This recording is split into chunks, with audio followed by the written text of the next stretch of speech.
Ya la estoy grabando, entonces en cuanto termine veo cómo le hago para subirla a YouTube o compartírsela, ¿sale? Entonces vamos a empezar, chicos.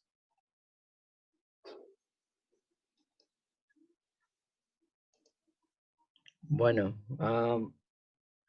primero, antes de empezar, quiero darle las gracias a Alex por darme el chance de dar estas dos últimas clases.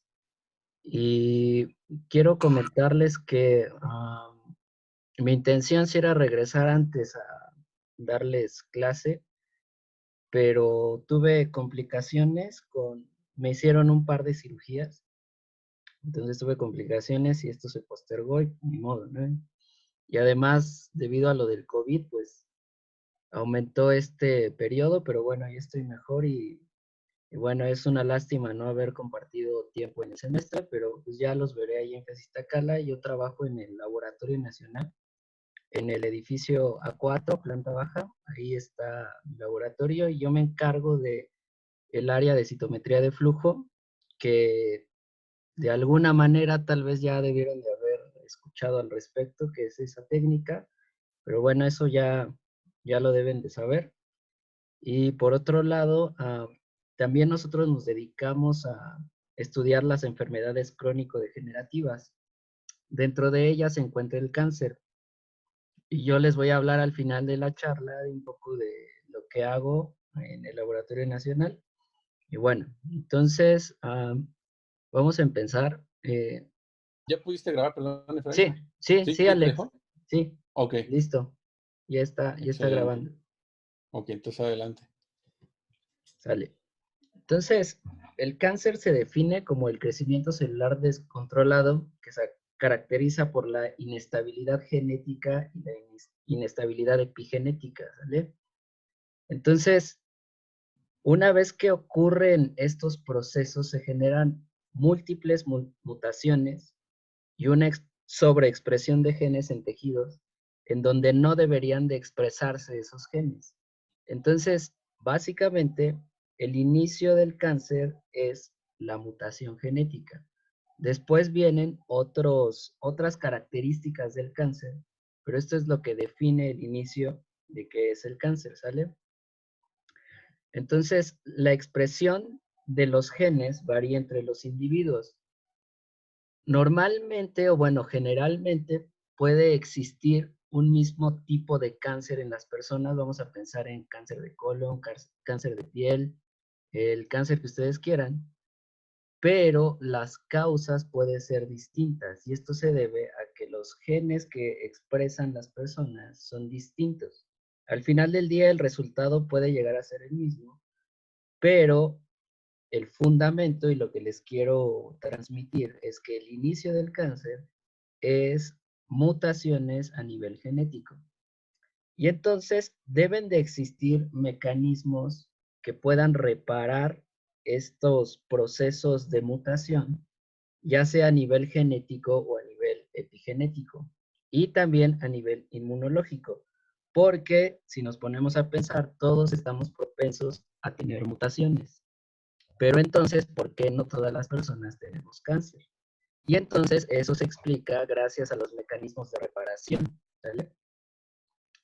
Y entonces les digo que la respuesta inmunológica, no voy a hablar acerca de los mecanismos de reparación genética, porque eso lo van a ver en sus clases de genética, pero sí les voy a hablar de que el sistema inmune tiene la capacidad de reconocer cualquier antígeno extraño en cualquier órgano del cuerpo.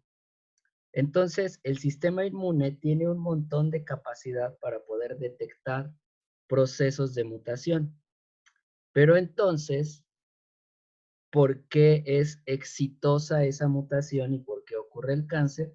Pues bueno, porque las células cancerígenas reducen la capacidad de reconocer a estos antígenos y a la presentación de esos antígenos por un proceso que se llama edición. Y entonces este microambiente tumoral inhibe la respuesta inmune a través de células que inducen un ambiente supresor. Vamos a pensar que el tumor o la célula cancerosa favorece a que exista un proceso de inmunosupresión y esto evita que la respuesta inmunológica se active y elimine a esta célula cancerosa o al tumor, ¿sale? Acá les muestro, esto se ha ido actualizando, antes eran 5 o 6 características del cáncer o hallmarks of cancer. Entonces, la suma de estas características es lo que nos genera cáncer. Uno de los primeros puntos es evitar la destrucción por la respuesta inmunológica. Favorecer la inmortalidad replicativa, o sea, va a haber proliferación. También la inflamación puede generar el desarrollo de tumores y particularmente esto ocurre en el cáncer de colon. Otro proceso que es característico del cáncer es activar la invasión y la metástasis, o sea, puedes llegar a generar tumores en algún tejido y esas células como tienen la capacidad de dividirse y migrar, pueden llegar a cualquier otro tejido. También se puede inducir la angiogénesis o la formación de nuevos vasos. Puede haber una inestabilidad genómica y mutación, que esa es la principal causa que les estoy diciendo, o la causa inicial. También hay una resistencia a la muerte celular. Hay una desregulación de la energía de la célula. La célula, como es inmortal, requiere de mucha energía para poder sobrevivir. Tiene una proliferación mantenida y existe un proceso de supresión de la respuesta inmune, ¿sale? Y entonces, existen, como les decía, procesos que distinguen a las células normales de las células tumorales. Entonces, una vez que existe un proceso de inestabilidad genética, la célula cancerosa produce múltiples mutaciones y la mayoría de estas mutaciones ocurre dentro de la célula. Entonces, los tumores adquieren mecanismos de resistencia para evitar una respuesta inmune antígeno específica que debería de matar a la célula tumoral. Y entonces el tumor puede adquirir mecanismos de tolerancia. Entonces, les voy a poner un ejemplo. A mí siempre me gusta hablar con ejemplos. Vamos a pensar que ustedes son víctimas de bullying por alguno de sus compañeros del salón. Y entonces llega un momento en el que ustedes ya se acostumbran a ese bullying, entonces toleran ese bullying. A eso se refiere el mecanismo de tolerancia inmunológica. Una vez que se ha presentado tantas mutaciones y tantos procesos que van a evitar que la respuesta inmunológica actúe de manera adecuada, pues entonces ocurre este fenómeno de tolerancia. Nosotros lo llamamos como, yo creo que Alex les ha comentado, los inmunólogos somos muy, muy básicos y definimos las cosas de manera muy sencilla. Entonces a este proceso nosotros le llamamos tolerancia inmunológica, ¿sale?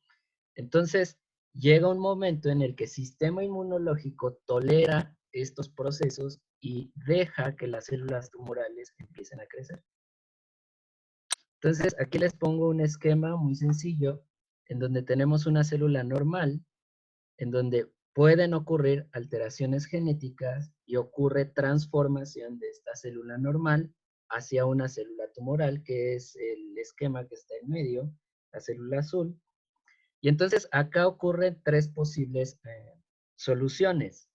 Si existe una vigilancia inmunológica correcta, puede existir la eliminación de esta célula tumoral. Sin embargo, pueden existir mecanismos que puedan favorecer a la célula tumoral, como la resistencia o la tolerancia. Y eso favorece que sobreviva la célula tumoral. Y entonces, como ya habíamos definido tolerancia, entonces es un proceso activo que requiere de la incapacidad de reconocimiento directo de los antígenos por las células T o las células B, que son células de la respuesta respuesta inmune adaptativa y entonces el sistema inmune ignora el tumor, el ejemplo que les puse. ¿Sale? Acá viene un esquema que puede parecer un poquito más complejo, pero pues yo creo que ustedes ya están acostumbrados a estos esquemas, que son realmente muy sencillos. Entonces vamos a hablar de la generalidad, ¿sale? Entonces a la izquierda, del lado superior, tenemos a una célula tumoral.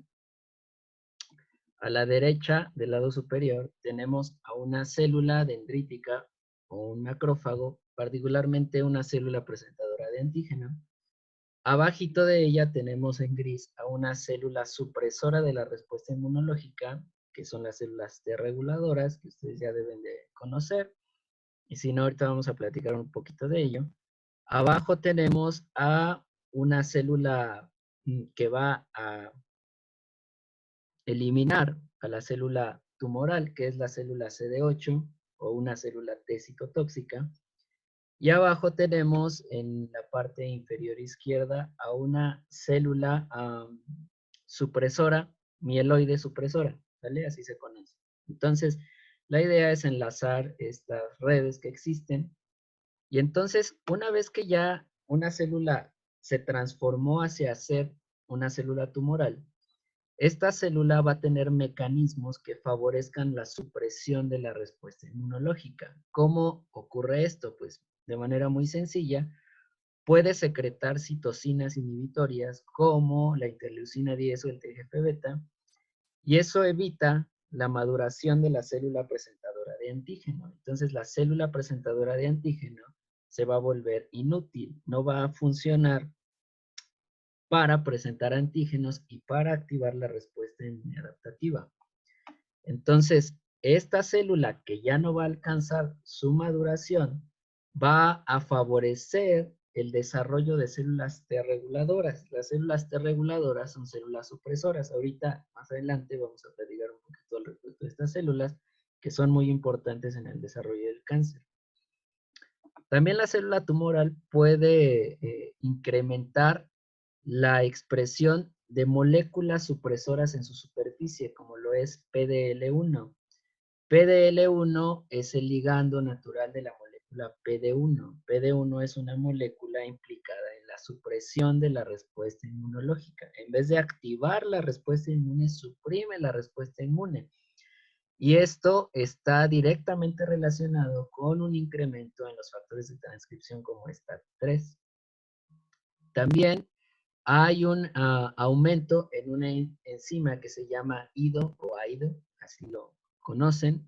Entonces, esta enzima se encarga del metabolismo del triptofano. El triptofano es uno de los aminoácidos que se requiere para la división celular. Entonces, evita que las células de la respuesta inmune se dividan y puedan eliminar a la célula tumoral y entonces consume esta enzima, ¿sale? Entonces la célula tumoral adquiere un montón de capacidad para suprimir la respuesta inmunológica. Y bueno, entonces todo este proceso de inmunosupresión muy intenso evita también que las células que se encargan de eliminar al tumor, como son las células CD8 citotóxicas, no funcionen. Inclusive también puede favorecer la expresión de las moléculas como PD1 en su superficie y evitar que actúen sobre la célula tumoral, ¿sale? Si tienen dudas, pregunten, chicos. Entonces,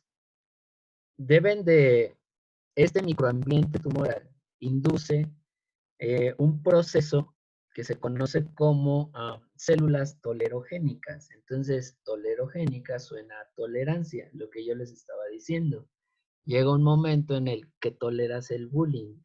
Llega un momento en el que toleras el desarrollo del cáncer, ¿sale? Entonces, este microambiente tumoral tiene la capacidad de desarrollar estas células que favorecen la supresión de la respuesta inmune. Y entonces destacan dos tipos celulares que ya les había comentado. Uno son las células mieloides supresoras y otras son las células T reguladoras. Entonces vamos a hablar un poco de estas células mieloides supresoras de manera muy, muy general y muy sencilla.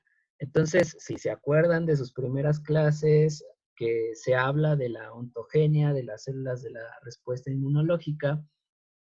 Entonces, tenemos una célula de la médula ósea, que es una célula progenitora, una célula troncal hematopoyética, ¿sale? Recuerden sus clases de hematopoiesis. Entonces, tenemos esta célula que está indiferenciada y está en su parte superior izquierda, y entonces por distintas citocinas y distintos factores de crecimiento, esta célula se transforma hacia ser una célula dendrítica, por ejemplo, en este caso, en este ejemplo que les estoy poniendo.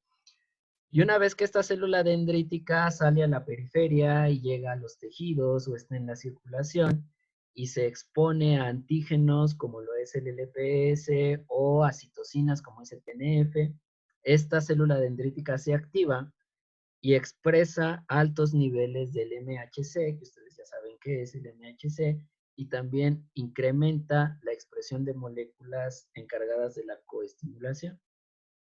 Pero por otro lado, si no ocurren estas señales de activación de la respuesta inmunológica, esta célula dendrítica se vuelve tolerogénica y entonces evita activar la respuesta inmunológica, reduce su expresión del MHC, no va a presentar antígenos y reduce las moléculas de coestimulación.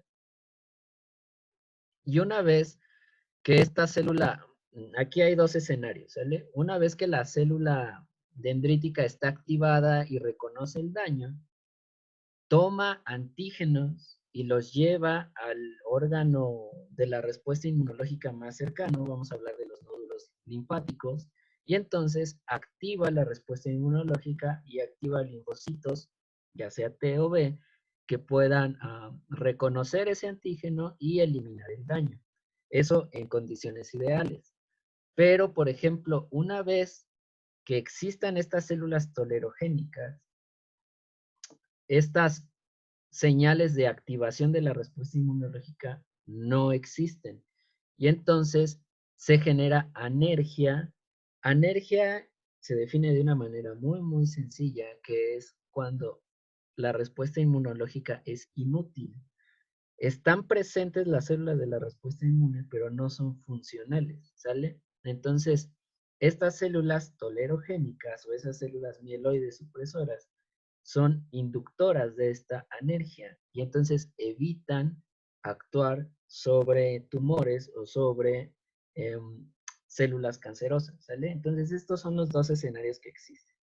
Una célula presentadora de antígeno funcionando de la manera adecuada debería de activar una respuesta una respuesta inmune adaptativa específica en contra de la célula tumoral.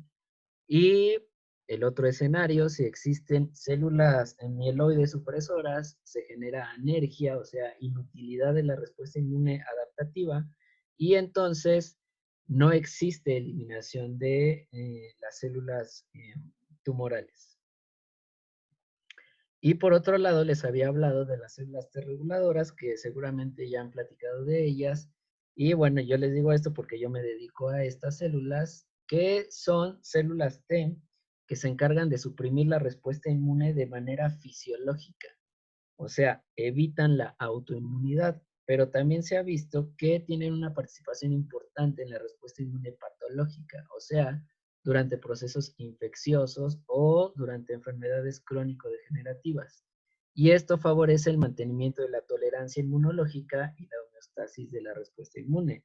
No siempre debe de estar activada nuestra respuesta inmunológica, si no tendríamos autoinmunidad. Para eso ocurren y para eso son funcionales estas células, ¿sale? Representan entre el 5 y el 10% de las células TCD4 y su función es específica y depende de un factor de transcripción que se llama FOXP3.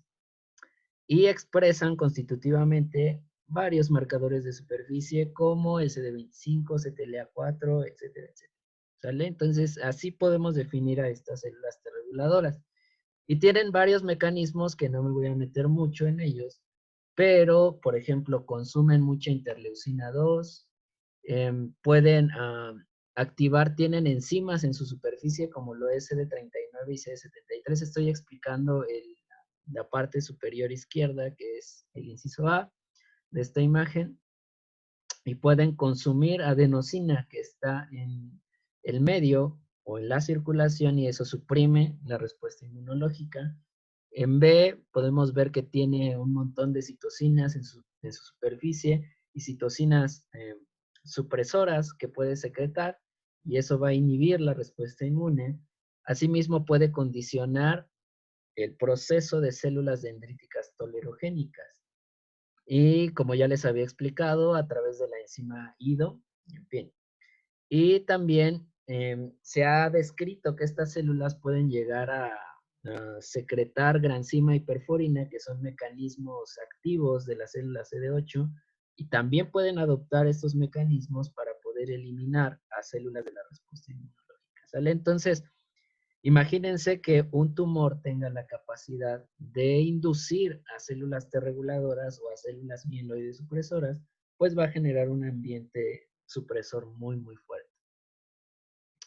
Y entonces acá la idea es que empecemos a pensar cómo pueden existir mecanismos de inhibición de del desarrollo tumoral, ¿sale? Y yo creo que también en la siguiente clase que tengamos vamos a abundar un poquito al respecto, ¿sale? Entonces, acá tenemos dos escenarios en donde una célula presentadora de antígeno va a activar a un linfocito T. Estoy explicando la parte superior izquierda de su pantalla. Y entonces, si ustedes ven, ocurre esta activación en los órganos linfoides secundarios, pero esta activación no puede ser persistente. Si ustedes vamos a pensar en estos ejemplos que les digo que me gusta poner, los ejemplos que tanto gustan, les digo yo, en donde ustedes van manejando un coche. Entonces, van con el pie en el acelerador, van cambiando de velocidad si su coche es estándar, y entonces no pueden tener el pie siempre en el acelerador, necesitan frenar en algún momento para poder llegar a su destino, ya sea que se cruza alguien en el camino, ya sea que hay un semáforo, o ya sea que se tienen que detener porque se tienen que detener, no pueden estar acelerando siempre. Entonces debe de existir un freno. Ese freno se conoce como CTLA4.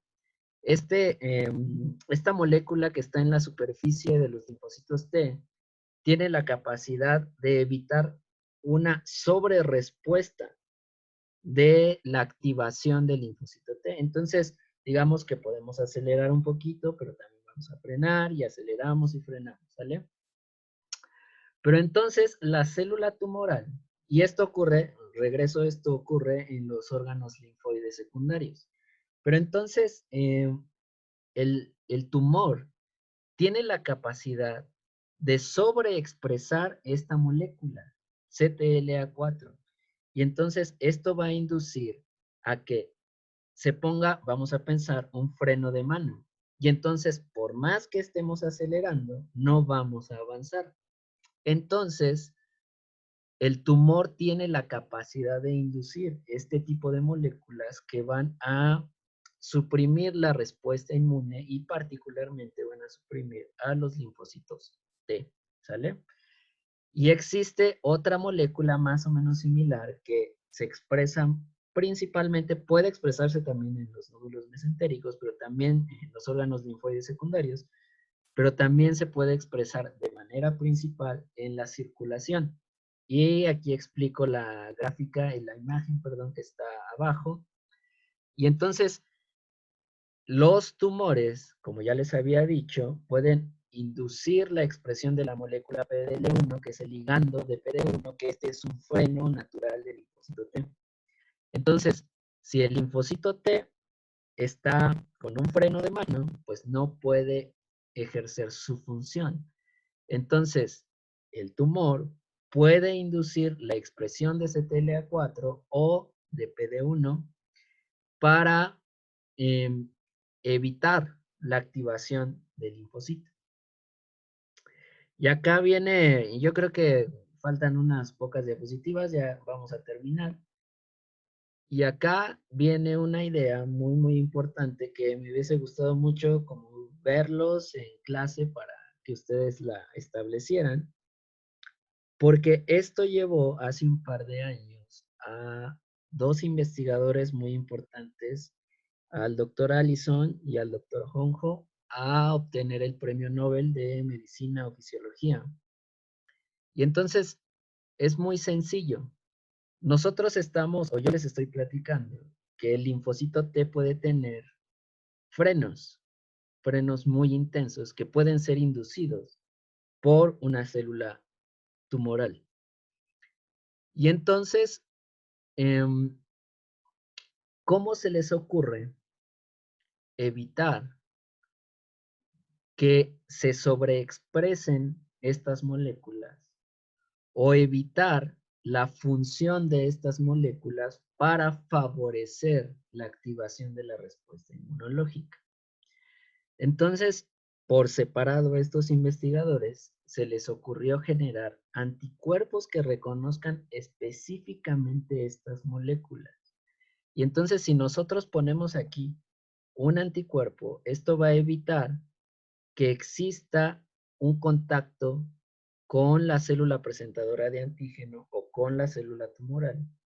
Y esto va a favorecer que el linfocito T pueda funcionar. Es como si quitáramos el freno de mano. Y entonces el linfocito T va a poder avanzar y va a poder ejercer su función. ¿Sale? Esta idea, la generación de anticuerpos monoclonales, llevó a estos dos doctores a generar muchísima investigación. Yo tuve el privilegio de conocer al doctor Honjo hace 6 meses, 7 meses ya, en el Congreso Internacional de Inmunología fue en Beijing, y es una persona muy, muy amable. Entonces acá les pongo algo que compartí recién acaba de ser publicado en la página oficial del Premio Nobel. Ustedes la pueden seguir en su Facebook si ustedes quieren. Y entonces esto es el testimonio de una persona que se llama Thomas Dahl. Este señor fue diagnosticado con cáncer de amígdalas. Y entonces él narra lo siguiente. Les comento que por ahí de enero, a finales de enero, hicieron una especie de comida en donde fueron, la idea era invitar a los investigadores que les estoy diciendo, al doctor Allison y al doctor Honjo, y que tuvieran contacto con personas que hayan sido favorecidas por sus descubrimientos. Y entonces, esto lo traduje textualmente de la página y lo pueden leer. Y lo principal es entender que la ciencia básica o la ciencia que nosotros, que Alex o que yo hacemos en el laboratorio, puede llegar a tener una aplicación clínica muy importante, ¿sale? El señor Thomas Dahl, que es el que está de espaldas con una especie de bufanda, fue diagnosticado con cáncer de amígdalas y le dijeron que no había cura. Después de su diagnóstico en enero de 2017, Dahl comenzó los tratamientos convencionales para el cáncer, lo que ustedes ya saben: radiación, quimioterapia y cirugía. Ningún tratamiento le funcionó. En febrero de 2018 se le informó que no había nada más que se pudiese hacer. Este señor dice que le quedaban algunos meses de vida y le explicó a sus hijos que ya se iba a morir. Sin embargo, en marzo, o sea, un año antes, comenzó el tratamiento con inmunoterapia, con los anticuerpos que les estoy diciendo, y él dice que recibió el regalo de la vida. Simplemente no hay palabras para expresar la gratitud que siento, le dijo a Alison y a Junjo. No estaría aquí hoy si no fuera por ustedes y su descubrimiento. El doctor Allison es el que está tocando con el pecho el señor Dahl, y el doctor Honjo es el que está de perfil. Entonces, esa es la importancia que tiene la ciencia, ¿sale? Podemos tener un desarrollo muy, muy básico y muy inicial de alguna idea, pero con persistencia y con evidencia podemos llegar a generar cosas importantes, ¿sale? En mi caso, yo me dedico a estudiar el cáncer de colon. Nosotros tenemos un modelo con ratones ahí en FES Iztacala. Y estos ratones que yo tengo son como muy, muy interesantes porque en las células T reguladoras, imagínenlo, son verdes, literalmente son verdes. Entonces, nosotros podemos ver esas células por varias metodologías, ya sea microscopía, ya sea citometría de flujo, en fin. Entonces es muy fácil identificarlas, ¿sale? Entonces nosotros a esos ratoncitos les indujimos cáncer de colon, que se caracteriza por una reducción en el peso, como lo pueden ver en la gráfica A. En la gráfica B pueden ver que se reduce conforme va pasando el tiempo la longitud del colon. Y en la gráfica C ustedes pueden ver que hay un aumento en el número de tumores, ¿sale? ¿Qué es lo que uno espera? ¿Sale? Hay ratoncitos que les van muy mal, cerca de 25 tumores, y en promedio tienen 12, 10 tumores, ¿sale? Entonces, si ustedes sacan el colon, como lo pueden ver en D, observen, al inicio está un ratón normal, después conforme va pasando el tiempo se va haciendo más chico el colon y van apareciendo muchos tumores, ¿sale? Entonces, después de 2 meses de tratamiento, estos ratoncitos tienen muchos tumores, ¿sale? Y entonces, el artículo es más extenso, se explican varias cosas, pero la intención es hacerles ver que con la idea que tuvieron los doctores Allison y Junjo, nosotros obtuvimos un anticuerpo monoclonal. Yo les dije hace un par de diapositivas o 3 diapositivas que las células T reguladoras expresan constitutivamente una molécula que se llama CD25, ¿sale? En lo que sea que eso signifique. Pero entonces, si estas células tienen esa molécula CD25, ¿qué pasa si nosotros inyectamos a los ratones con un anticuerpo monoclonal? Pues en fin, ocurrieron muchas cosas, pero lo principal que nosotros vimos es que hubo una reducción en el número de tumores, a la mitad. O sea, pasar de 10 tumores a 5 tumores es un proceso importante y además retrasar el desarrollo del cáncer es algo importante. Nosotros cuando analizamos por medio de microscopía confocal a las células T reguladoras, ustedes pueden observar en la gráfica E, en la parte de en medio, en la región inferior, un montoncito de puntitos verdes. Esas son las células T reguladoras. Y al lado, a su lado derecho, cuando se agrega este anticuerpo monoclonal, se reduce el número de estas células T reguladoras, ¿no? Entonces, es la idea, con procesos como muy básicos, podemos generar estrategias que puedan hacer un tratamiento útil en el futuro para personas que padezcan enfermedades crónico-degenerativas, como lo es el cáncer, ¿sale? Y eso lo publicamos apenas hace un año en el Journal of Cancer, hace 2 años. Y entonces, particularmente las células T reguladoras en el cáncer de colon, nosotros tenemos o sugerimos que estas células T reguladoras tienen varios mecanismos que mantienen la homeostasis en un colon normal, ¿sale? Pero pueden existir procesos de transformación de estas células que son inducidos por el mismo tumor, en donde si esta célula se vuelve más supresora, como lo pueden ver en C, en la gráfica C que está del lado derecho, esta célula se vuelve extremadamente supresora y entonces puede inducir el desarrollo mayor del cáncer.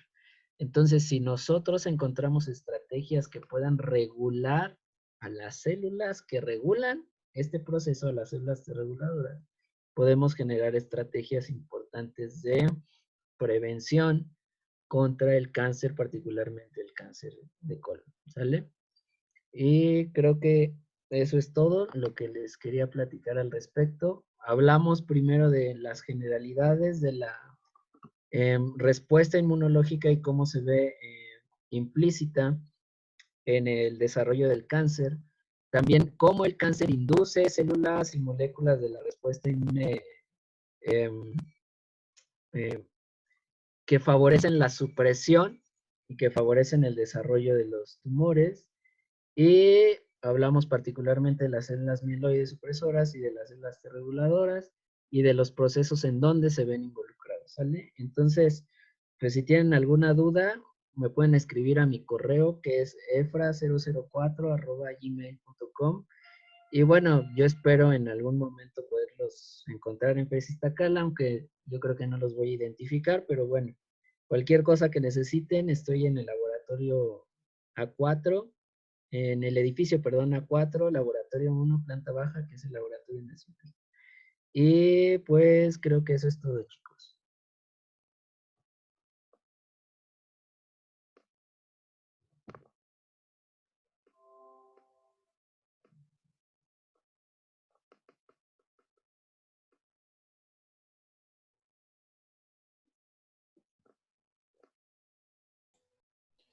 Bien, chicos, ¿dudas de lo que les presentó el doctor Efraín?